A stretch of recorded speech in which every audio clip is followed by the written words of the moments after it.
I'm Lisa Mitchell, certified body language trainer and communications expert. And this is People Reading with Lisa Mitchell, the show where you learn how to decode everyone around you and show up in a room exactly the way you want. Let's get started. Welcome to the People Reader Show. I'm your host, Lisa Mitchell. This is the show where we help millennial women crack the code in business and in life. And we do that by having the great privilege of having amazing experts and industry professionals come on and kind of share their experience with you. And I'm so excited today to have Michelle DeLong on. And Michelle's story, I'll backtrack for a minute. We were introduced by a mutual friend in the communications and production realm. And Michelle and I had a call set for a very specific purpose, a project that she's working on, which I'll let her get into here in just a minute. But man, we fell down the rabbit hole. And it was really around this concept of working while female and some of the experiences. And I think what you're going to hear today is how you can take your personal experience, whether it's positive or negative, and you can be propelled and you can be clear on what you create going forward based on those experiences. I think that's one of the key lessons I got, Michelle, from you during our first conversation. And I'm really excited for you to share that with the audience that's listening and watching this today. I want to kick it over to you, and you are the president and founder of Mimi Productions, and you're working on some really new, exciting things right now. Can you kind of bring us up to speed on what you're working on right now, and then we'll kind of backtrack into your story a little bit? Sure. Thanks for having me. Yes. Mimi Productions is a full-service film, television, video, multimedia production company. So we work on the gamut of things. And currently, we're working on a lot of corporate projects. The U Chicago Medicine is one of our clients, and we're working on some training films for them. I've also been working on a big overview documentary film about the parks that are going around the Obama Presidential Center Library. And we're doing that through the landscape architect that won that contract. And so we spent a lot of time down in those parks this summer, just documenting what they look like. They're really huge for Chicago parks. So we've had drones up in the air and all sorts of fun stuff. So we do the gamut. We tend to do more things that are in the nonfiction realm, more documentary or instructional. Because of my background, I came from television news. I worked at NBC News for 15 years. So those are kind of the things that we're working on. We more than likely will be getting into doing a couple of commercials in the next month through an advertising agency, through one of their fashion brands. So, I mean, you can see we do the gamut. Nice, yeah. For a hospital, fashion commercials, So we kind of do a lot of things. And that's very typical of a Chicago-based company. Chicago-based production companies tend to be a little more nimble than in LA because there aren't as many of us. Right. And that's part of the reason why I stayed in Chicago when I landed here instead of going out to LA or New York. I like kind of being that bigger fish in a small pond, versus just getting lost, amongst everybody else in LA. But that's kind of the stuff that we're working on right now. The company has been around for 21 years, if I can believe that. I founded it in 1996 while I was still working at NBC News. And it took me a while before I finally felt that I had enough clients, I had enough confidence that I could leave NBC, run the company full time, and that was in 2005. Yeah, I love that you mentioned two things about what you just said on that particular transition. The first was that it wasn't a blunt cut. You had some runway, you had some overlap. Right. And I think that is something particularly for women that are establishing their careers and then maybe finding a passion on top of that and feeling this tension between where their time is going.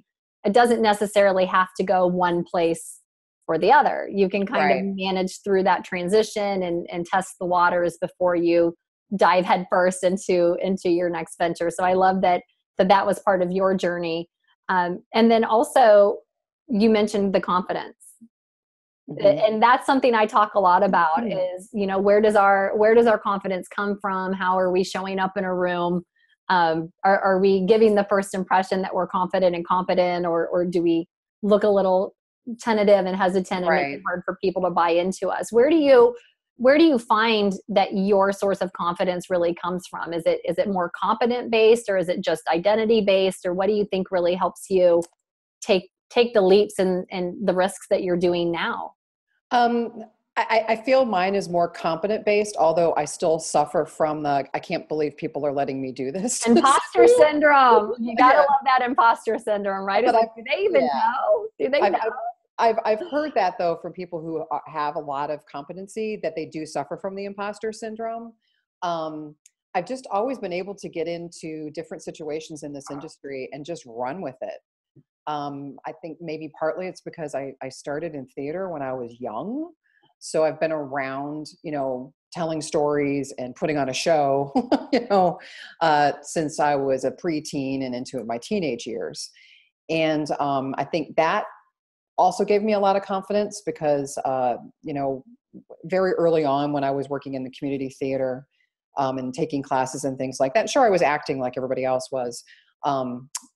One of the mentors pulled me aside and said, I think you'd be really good at behind the scenes. He said, I think you can really get in there. You can look at a play, you can figure out everybody's parts, you can block it in your head. He goes, I don't get a lot of kids that can do that. And he said, you should really think about, he's like, you're fine on stage. He said, but you should really think about coming behind the scenes because we don't see a lot of that. And I think that having that, and his name was Bill Fry from the Players Guild of Canton, Ohio, and he's now passed away.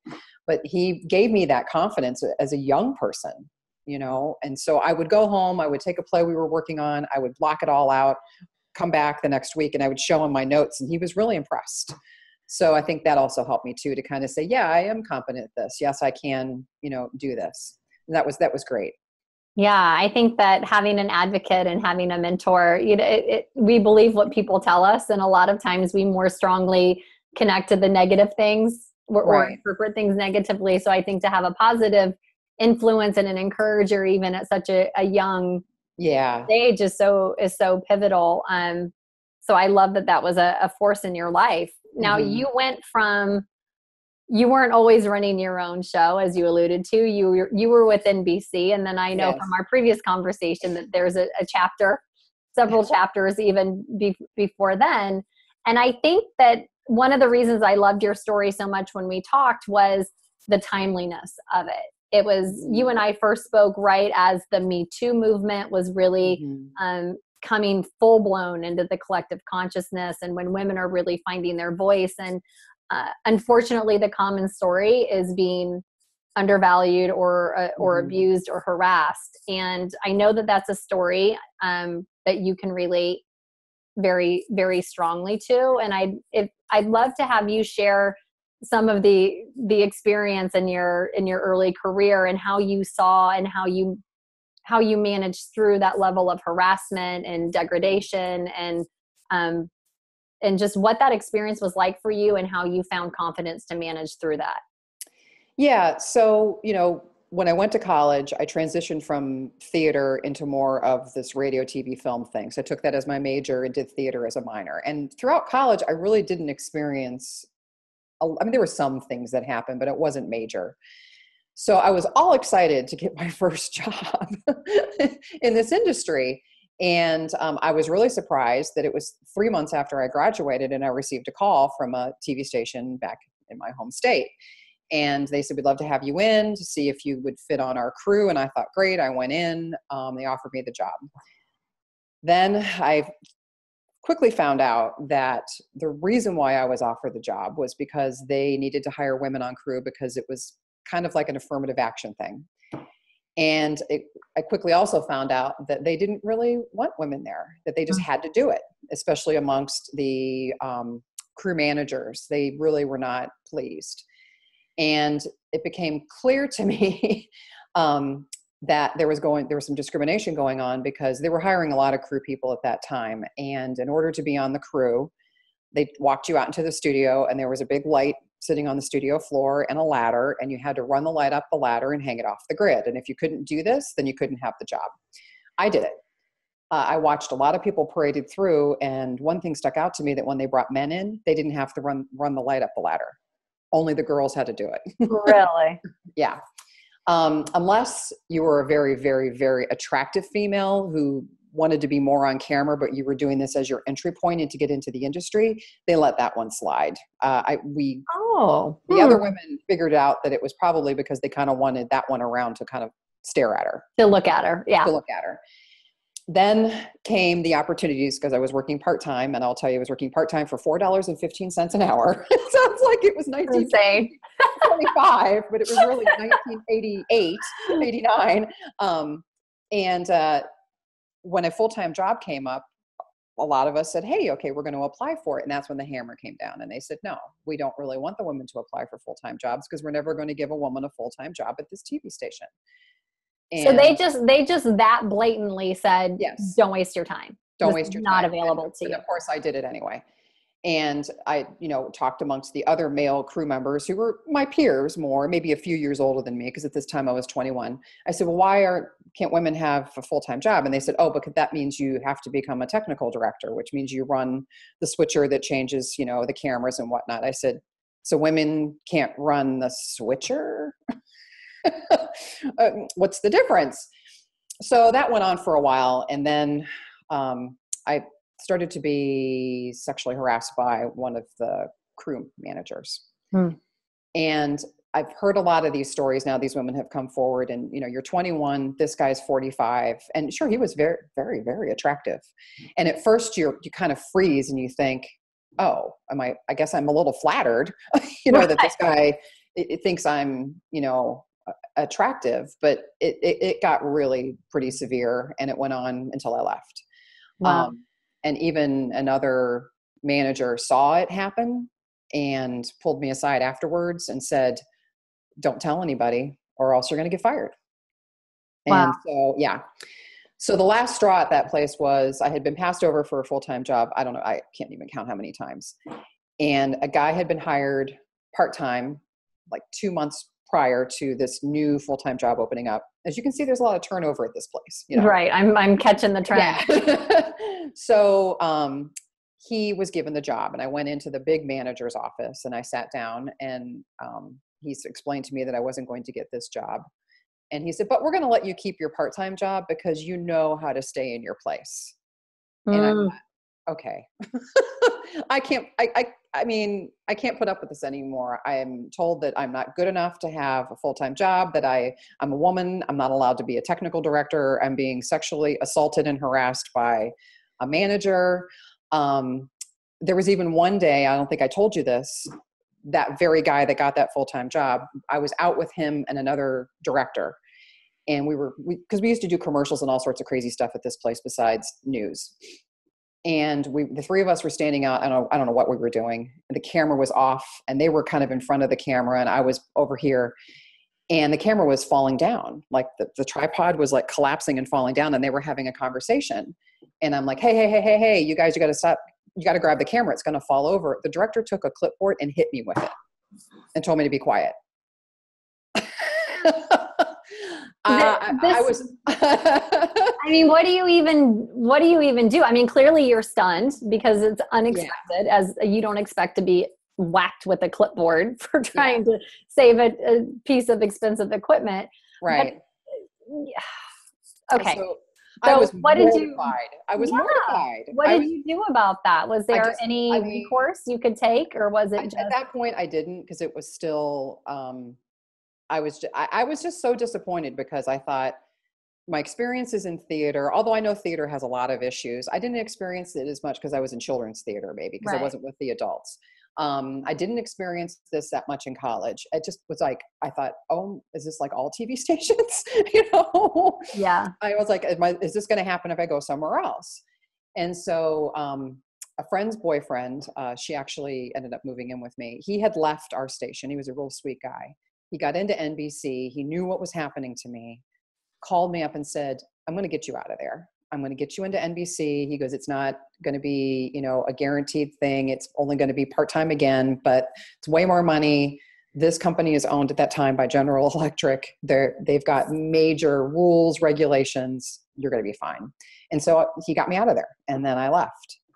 And wow. So he basically pulled a rescue mission. Yeah, he did. For you. So I want to go back just for a minute, because it's one of the things that keeps coming up in the media with all the disclosures around different producers and members, of our political affiliations, and in this idea of, well, if they didn't report it when it happened, then now there's a motivation behind it coming to light, right? Like it's not real, it's not credible. So you've lived it. Mm-hmm. You've been in your situation is one we've heard, very frequently, unfortunately, lately. Can you speak to that for a minute, as far as your mindset of this is happening to you, it's wrong, you're having very negative reactions and feelings to this. If someone challenges you, well, why didn't you report it? Did it even happen? Is it real? What do you say to that? I say to that, that's the reason why women don't come forward, because even if I had reported it at the time, they told me they were going to fire me. And, especially when you're young, and, my father was Depression age, old generation, the great generation. And my father had some, sexist ideals, because he was born in 1923, Right. And so my dad, first off, wasn't pleased that I was in this industry. He wanted me to be an accountant or something else. So number one, I wasn't going to report it, because then I would have told my parents and my dad would have been, hey, see, I told you so. I didn't want you to go into that business. And there was so much, emotion tied up in that, because my father had paid for my college. And then that was the number one reason why I didn't want my parents to know. I didn't want them to be upset. I know I wouldn't have been believed, and they would have fired me. And then when I left, I just went on with my career. I didn't think about it until much, much, much later in my life, that I'm probably not the only one that he did this to. Right. Because they don't typically have more than one victim. I also think he probably would have said that I liked it, and that I brought it on myself. Right. And that I was flirting with him, Yeah. So,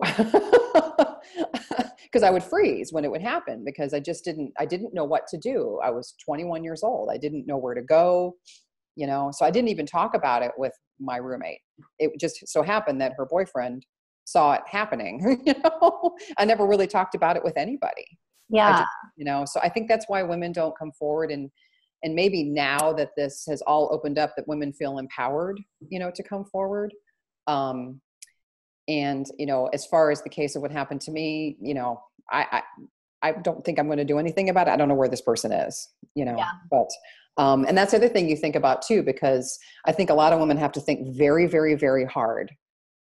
If I come forward, am I going to hurt other people in that person's circle? Right.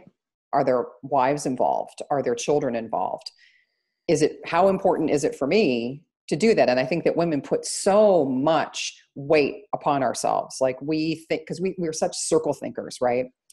We think in a circle, we think all around the circle, we think back and forth across the circle. We go through all the scenarios of what are the ramifications of something like that when we come forward. I think that that's why a lot of women struggle with it, and they just kind of put up with it and move on.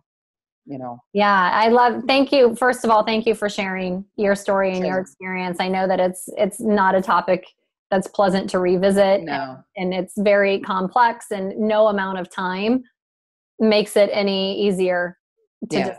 So thank you for sharing with my audience and with me, and kind of walking through that experience. I have a very different context, but also an experience, and for the very same reasons of the residual fallout, right? There's this cost benefit of speaking your truth, and the risk has been and continues to be too great in many cases to be shared. And not my story, but lots of other people's stories. So they go unvoiced, which may mean that they go continually, they're perpetuated. Right. And so I think that it's a lot for anybody, but especially someone who's young, especially like, a lot of the listeners and viewers of the show, people who may be in that subordinate position. And when you're dealing with this type of abuse and harassment, and you're dealing with it from someone who essentially pulls the strings, or you may perceive to pull the strings on everything you want and everything you want to achieve, it becomes much easier to understand why people stay silent. And I think the one of the things that has infuriated me about about many situations coming to light right now in Hollywood and DC and across the nation is it's still true, even if it's 40 years later. You know, if this experience happened and denial is futile, right? Like there's never a wrong time to speak your truth. And so that's one of the things that I hope people are encouraged by your story, is that, you know, you chose to handle it the way you did, and there can be no judgment around that because you were working with your circumstances and your ability, but it does not make any less valid your experience.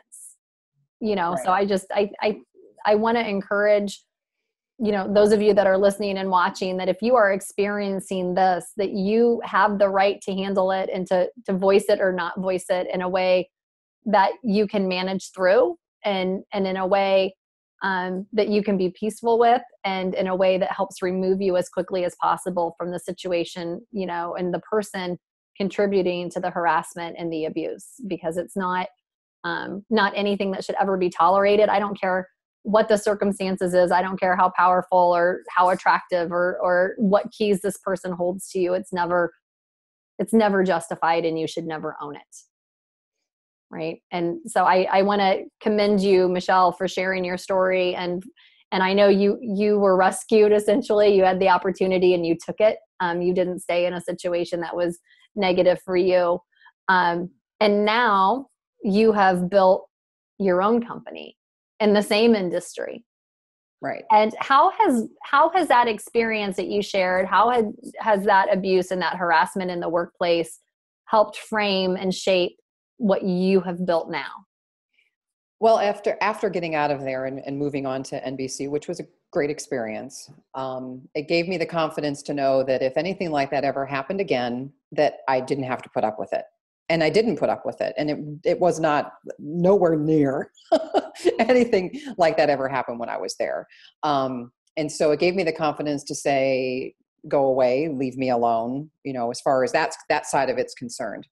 And then it also, because I was treated with such respect, and, you know, the producers and the reporters and the writers and everybody that I worked with there saw my talent and always talked about my talent. They really gave me, you know, that confidence to go ahead and do my own thing, which was my dream from college. I mean, I named my company Mimi Productions when I was in college. I would do my college films, and that's what I would put in the credits, you know?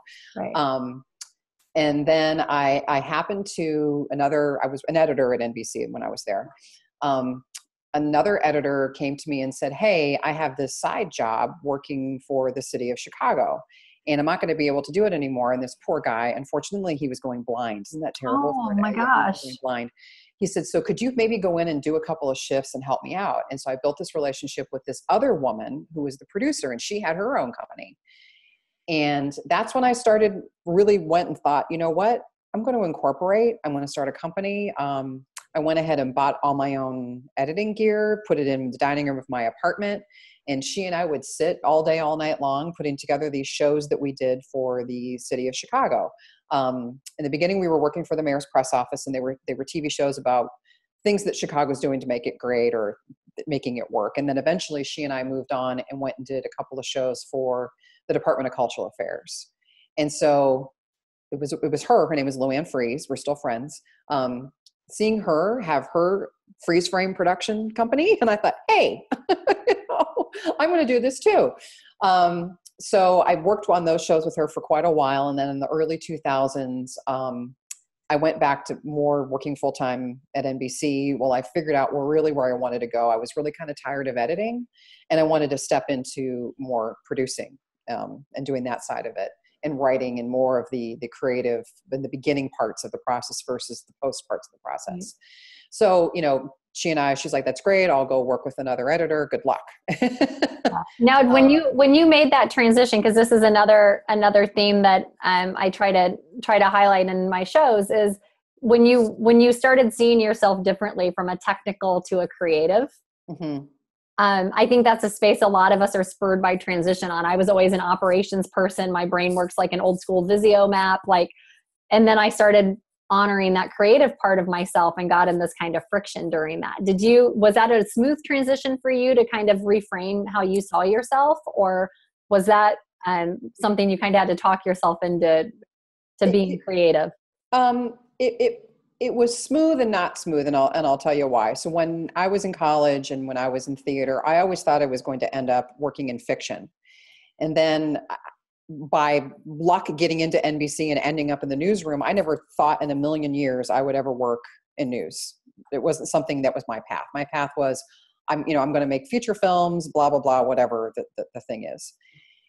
What happened is that I discovered that I have a love of nonfiction storytelling, which I didn't know I had. Funny how that works. Yeah. And so when I transitioned into producing, the producing I'm doing is mainly nonfiction. I tried to do some fiction and I found out I'm not very good at it. So I think that I guess I'm saying it was easy and it was hard at the same time. I had to understand that fiction's not for me. But that I have a love of telling real people stories. Yeah. And what's great is that as an editor, I know what I need to put it together. So as a producer, if I'm going out and I'm, filming an interview or what have you, I know exactly what I need to be able to put it together. And I have this great love of crafting stories without any narration, without any voiceover, of just crafting the stories with what the people have said to me in their interviews. And so I think that was easy for me being an editor, being able to move into the beginning parts of the process since I knew what I wanted. And also I did go to film school in England for a while before I worked at NBC for a while. Then I went to film school. Then I came back. And when I was in film school in England, my professors told me that when I was directing, that I directed like an editor. Yeah, that's interesting how you've been able to kind of meld the technical and the creative, and how having the background in one really propels you to do the other. And, right. and that's one of the things I encourage people when I'm coaching with them or speaking to them is be open to that transition. And it's okay. And I'm sure you had people that kind of challenged you or was like, are you really like this instead of that as you started transitioning, and get okay making other people uncomfortable with your choices if you're really feeling like, hey, this is lighting me up right now. Mm-hmm. And I need to run at it. Because I don't think we do that enough. I think we hold back. When other people start to not be comfortable with our decisions, sometimes it can hold us back. Have you experienced that friction when you transitioned, or did you have kind of everybody cheering you on, or what was that switch like for you? There was some friction, yes. But at the same time, this business was changing. 25 years ago, you were an editor. That was it. You weren't going to be doing anything else. And in fact, right before I left NBC, I was kind of sniffing around and testing the waters. Could I possibly, without leaving, transition into associate producing or producing? And there was pushback. And it was mainly a union problem, not necessarily a talent problem. But when I came out in 2005, it was starting to change. There was this new term called a predator that came out, where you were a producer and an editor. It's simply because companies and TV stations were trying to figure out how to spend less money. Right. So, yeah. The mother of all invention is thriftiness, right? Yeah.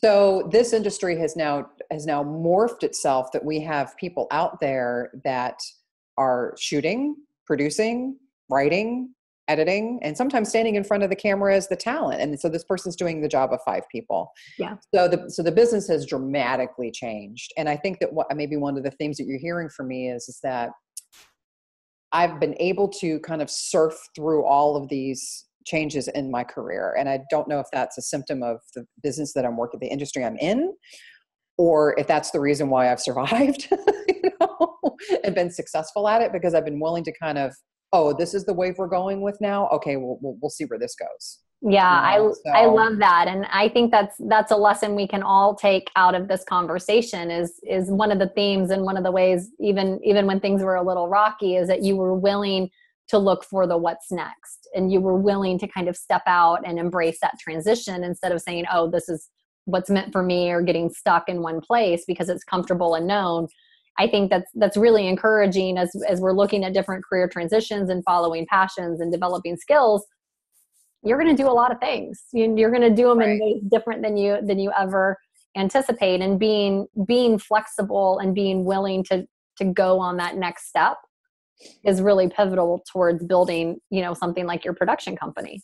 Yes. And I will speak to that a little bit, because of the fact that my parents were great generation parents. I'm the baby I'm the oops baby, like, wow, we're doing this again. When I was going to leave that very first job and go to the next place, my dad kind of pulled back and he's like, well, why are you leaving a guaranteed thing when the next thing isn't guaranteed? And I said, well, it's first off more prestigious and it's more money. And I'm 23 years old, or 22 and a half. Why not? Right. And so my point is that to younger women, if you see a better opportunity and you're not liking what you're experiencing, go for it.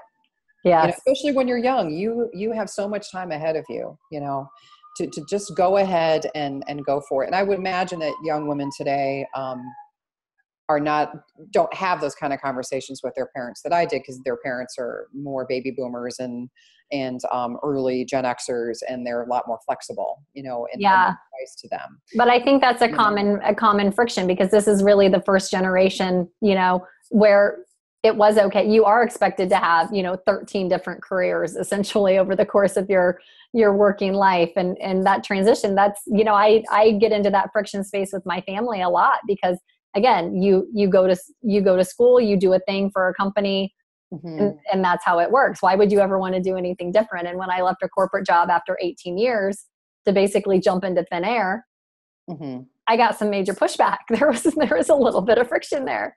Right. And so I think it's good, and it's great encouragement for the people that are listening to this and watching this to know it's okay to pursue something different. It's okay to do a little bit different, and it's okay to leave something good for something that's better. Yes, it is. It is okay to leave something good that's better. And when I left the TV news world and came back into the production world, it was scary, for sure. Now I had started Mimi Productions before I met my husband, so we hadn't met yet at that time. And then when I left the TV news world, he was running a feature film company, and feature films have really changed. Like, it's really difficult to make money in the independent feature film world anymore because of Netflix. Before, when you had Blockbuster and people walk in and they rent a VHS or a DVD, that's how you would make your money. So it was a tough transition for us, and we did butt heads a little bit because he comes from the fiction world. I come from the nonfiction world. But we decided to kind of, meld it together. And it was a couple of years that we weren't too sure. He was still doing the film thing. I was doing the Mimi thing. But now he's in it with me, and we're in it together. And we were very, very, very lucky in 2014 that we were part of winning a contract to make a fiction film for the FBI. They're using it as a community outreach film to help teens stay out of gangs. And that was really great, because then we finally were at a place where we brought in what was exciting for me about Mimi, and I love doing community things, and what was exciting for David doing fiction. Yeah. And we're really, really, really, really proud of it. We've won many awards for it, and we had an amazing time working with the Chicago Bureau here. They were just absolutely fantastic. Wow. So that's incredible. So, yeah. I love when passions meet, Yes. when you have that professional passion kind of collide as well. And now that we're, the great thing about David and I doing this together is that we bring the best of both worlds. And I think that's why the company is so successful. Because he has that creative vision as a fiction filmmaker. He pushes it harder. Like, me coming from the fast pace of news was just like, oh, it's fine. We'll just, he's like, no, it's not fine. We're going to, we need to make this right. And so, we really, like, he's helped vision and elevate a lot of our visuals, that we come up with. And a lot of people think, it's like, how do you guys work together? And I'm like, yeah, of course, it's as any marriage, there's rocky parts and there's arguments. And, I think because he and I are both very strong-headed, but at the same time, we both have an amazing passion for telling stories. I mean, David started making movies with his best friend when he was like 12 years old. So, and I started in theater, when I was like 12 years old. So we both have this intense passion for telling stories, because we both believe that stories affect people. They affect how people They do. feel. There's Yeah. nothing more important than storytelling and finding out someone's story. We are all so much more alike than we are different if you just take the Yes. time to hear the story. And I love that you're honoring that both professionally and personally, and helping us learn other people's stories. I think there's no quicker way to bring people together than to just sit down and hear the stories. And you can't not appreciate each other for the human experience after that.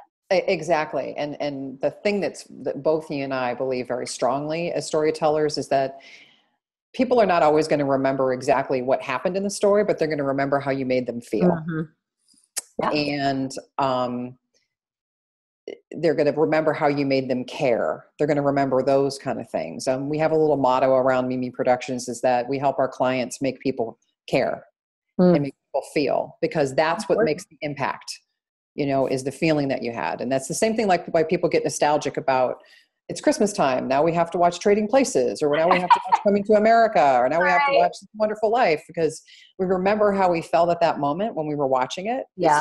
And so I think, but at the same time, running a small business as we are, I also have to I'm glad I have the technical side, because when it comes to dealing with the accounting and dealing with the taxes and dealing with, Yeah. all that nonsensical business ownership stuff that just takes you away from what you want to actually do. Right. That takes us away from what we want to actually do. And, I think that is also, I'm glad that I feel like, do you ever do like that left brain, right brain test?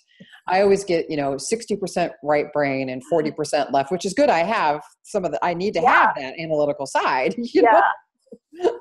And you do need to have a little of analytical side when you're telling a story. You kind of want to weigh through what's the good parts, what's not the good parts, what's going to, help make it the best story possible. Yeah.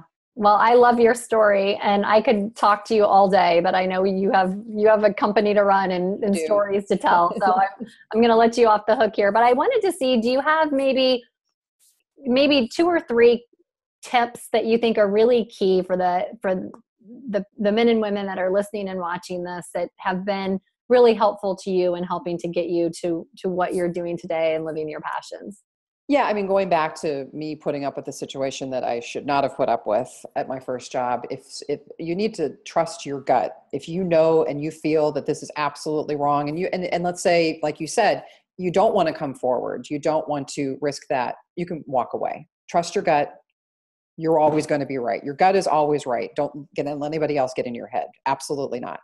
The second thing, and we didn't even get into this, if there are programs out there, if there are mentoring programs, like for example, for our company, we're a women business enterprise certified through Cook County and through a WOSB through the federal government. Don't talk yourself out of that stuff. If you're a minority, if you're a woman, if you're a veteran, and you're running your own business, get your certifications. That's a good kick in the butt I need, because I've been kicking around the women-owned business forever, and there's so much paperwork. I'm like, I just don't want to do it. Yeah, but it's actually, we've gotten jobs where people have just looked this up on the database and said, "Hey, do you want this job?" I am committing to you and to the audience. I'm getting my women-owned business certification. Yes. And don't let any of the naysayers tell you, oh, well, you're just doing that and you're taking a job away from somebody else. Just forget all of that. Okay. The programs are important. They're there. I was not a believer, and I'm a believer now. Okay. I'm doing it. Quick thing is, if there's any other kind of business mentoring programs, like if you're running a small business, the Goldman Sachs 10,000 businesses is a good thing to go through. I went through a program here in Chicago with World Business Chicago that's become very advantageous in gaining new clients. Those kind of programs are better than just showing up at a vendor fair. Vendor fairs don't get you anywhere. Right. But those kind of things where you're sitting down and you're being mentored are fantastic. Just take the time and do it.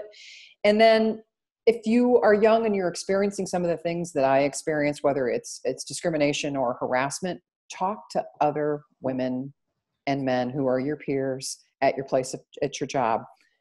Tell them, take someone aside. Just say, "Hey, have you experienced this?" You don't even have to say, if you don't want to say, "I experienced it," find out if other people are experiencing it, because there's power in numbers. Yeah.